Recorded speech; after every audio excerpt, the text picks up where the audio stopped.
Hey guys, it's Natasha, and I wanted to talk a little bit about feeling too much. This is something that I struggled with probably really, let's be real, until last year when I finally started accepting the fact that I'm a little bit more sensitive than others. So if you feel maybe you feel too much, you're weird, you're too sensitive, you're over emotional, then this video is for you. And I'm here to tell you that feeling too much is a gift. I have always felt very deeply. So, regardless of whatever emotion I'm feeling at any given moment, I can feel it like to an extreme. So, if I'm angry, like I get so angry that I cry, like tears come out of my eyes because it's like my body can't contain my emotions. If I'm really happy or excited, I'm visibly happy, like I am overjoyed. And sometimes I cry when I'm happy too. And then I've always just felt things very deeply. So even when I'm sad, it's like I feel it to my core. And it's very easy for me to drown in that sadness.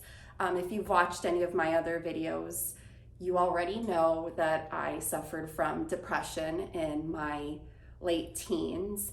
And that was a period where I was very overcome with just a lot of sadness. And I kind of sat in that sadness and I let it swallow me whole. And when I wasn't feeling sad, I was feeling nothing. It's a horrible feeling, just feeling empty and feeling absolutely nothing. Like nothing brings you joy.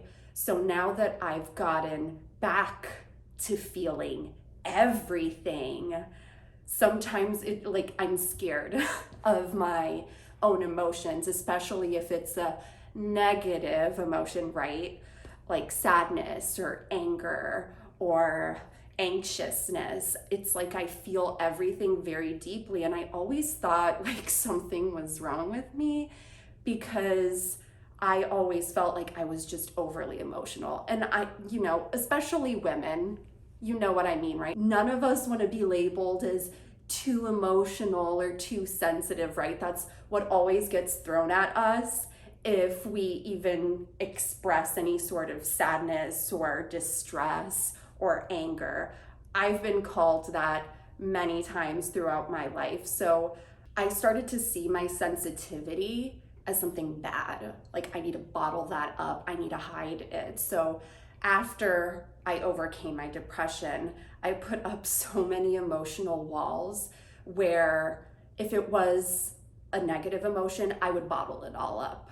And let me tell you, that wasn't good because it would just build and build and build and build and boom, panic attack or anxiety attack because I was just bottling up all of these emotions that I thought were bad inside me. And it only happened last year when I finally started healing and forgiving my past self from going through depression that I just started crying like all the time. And let me tell you, I was the type of person that was so ashamed of crying or for being seen as too sensitive.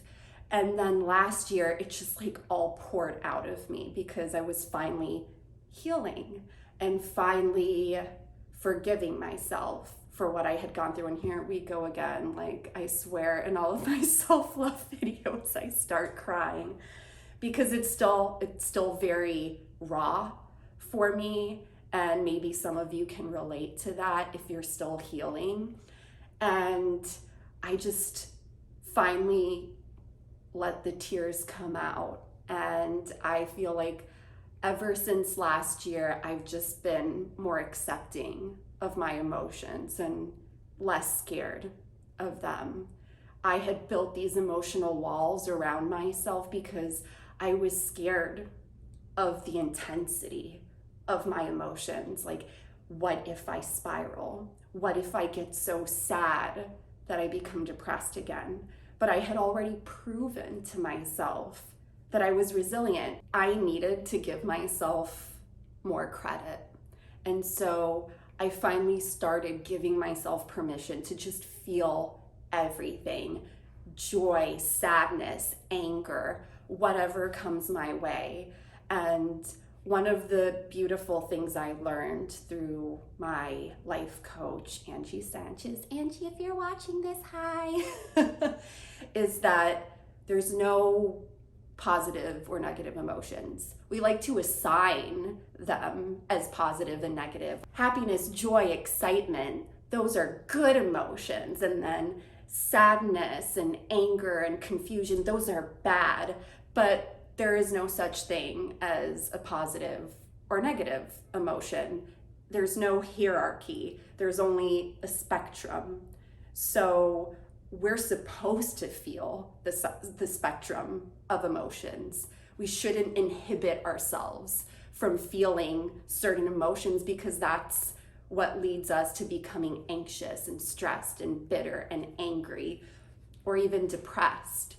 And I had never thought of it that way. So when she told me that, it was kind of like, like, whoa, I had never thought of it that way, that it's really just a spectrum. There's no hierarchy to emotions. The only bad thing is if you let those emotions define you. So for example, I am sad, I am bitter, I am angry, because you're kind of assigning your identity to that emotion, as opposed to saying, I feel sad.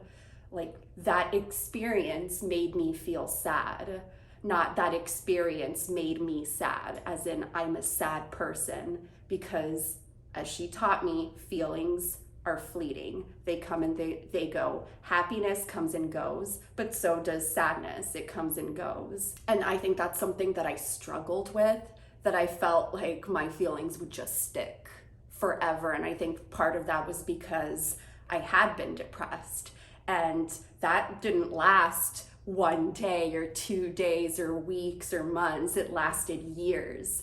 And so that there was always that fear, like, if I feel something too strongly, especially if it's bad, it's gonna stay. And I've just allowed myself now to kind of sit in those feelings and allow myself to feel them. So if I'm sad about something, I won't hold it in. I'll let myself feel sad, but then I'll like question, like, why do I feel this way? And if I feel like I'm holding on to it for longer than necessary, I'm like, okay, why am I holding on to this sadness? There's probably a root of it that's why I'm not letting it go. So that's tremendously helped me in the past year. And another thing that my coach Angie told me is that being emotional is a gift. It's not bad. That makes us more empathetic. We empathize with others. We can understand other people's struggles, even though they're not our own. And there's so many people going around not feeling anything or not feeling enough. And that's something that I read in Untamed by Glennon Doyle last year as well, that really resonated with me, where it's like, maybe we're not the weirdos. Maybe everybody else feels too little. And I've been reminding myself, I went from one end of the spectrum all the way back to the other, where I felt nothing. Like, even the things that brought me joy didn't bring me joy anymore. And oh, here we go. It's okay. I'm allowing myself to feel the emotions that I'm feeling. But now I'm at the other end of the spectrum, back to where I was before my depression, and I feel everything. And at first it feels really scary, especially when you feel sadness or anger or stress. But at the same time, I feel so much. And I'm so thankful for that, because I choose this over not feeling anything at all. And so I can eat a delicious meal and be super excited and overcome with love and joy. And I can see a beautiful painting and start crying just because I appreciate it so much. I swear, when I went to Machu Picchu a few years ago, if you've been there, you know how freaking beautiful it is. When I got to the top and I could just see everything, all of the beauty, all of the history, I just started crying because I was just so impacted by what I was seeing and how beautiful it was. And that's not a bad thing. That's great when you can feel the world around you and appreciate it so much. So now even like little things make me overcome with joy or shed tears because I just feel everything now, and it's beautiful and it's not bad. And if you feel that way too, I just want to let you know you're not weird, you're not over emotional, you're not overly sensitive. You're just a human who feels a lot, and that's a good thing. That's a gift. You just can't let it swallow you whole, especially when you feel overcome by sadness or anger. So if you do feel like you're very sensitive or very emotional, I highly recommend reading The Highly Sensitive Person. I'll put it in my description below. My coach recommended I read it because she's like, you sound like an HSP, which is a person who just like feels things and is very sensitive to sounds and people and emotions, and they feel very deeply. And I can really resonate with that book, let me tell you. So go check that out if you're interested.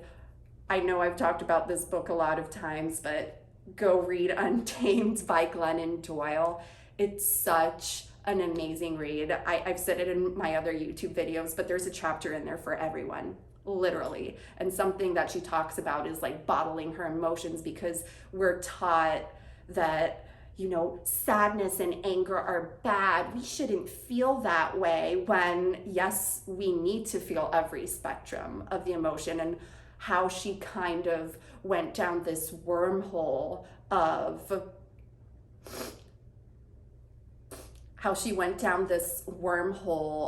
negativity and self-sabotage because she was running away from any negative emotions that she had. So that's another good read. Another good, it's a podcast. I think it's called The Happiness Project. I don't know. I'll put it in my notes below as well. That's a good one to listen to, about what being truly happy really means. And it offers some very insightful content. And we did interview my coach, Ed, who is also my best friend's, Nina's coach, Angie Sanchez, on our podcast, Be You Not Them, where she talks about emotional intelligence and how feelings are fleeting and not letting our emotions define us. I'll link that down below as well, so you guys can listen to it if you're interested. That way you can get a little bit more of a summary on emotional intelligence and why our feelings are necessary, and we need to feel them all. So if you do feel like you're overly emotional, that's not a bad thing. Like I said before, it's something beautiful, and I've slowly started to accept that and allow myself to feel every single emotion. And like I said, if I feel like I'm getting stuck in like sadness or in anger or in stress and anxiety, that's when I start to just kind of sit with myself and question, why can't I let this go? And most of the time it's due to fear, or it's due to uncertainty. Life's uncertain, but we still freak out because we still feel like we can control everything. or because it reminds me of something bad that I had gone through that I still haven't let go of.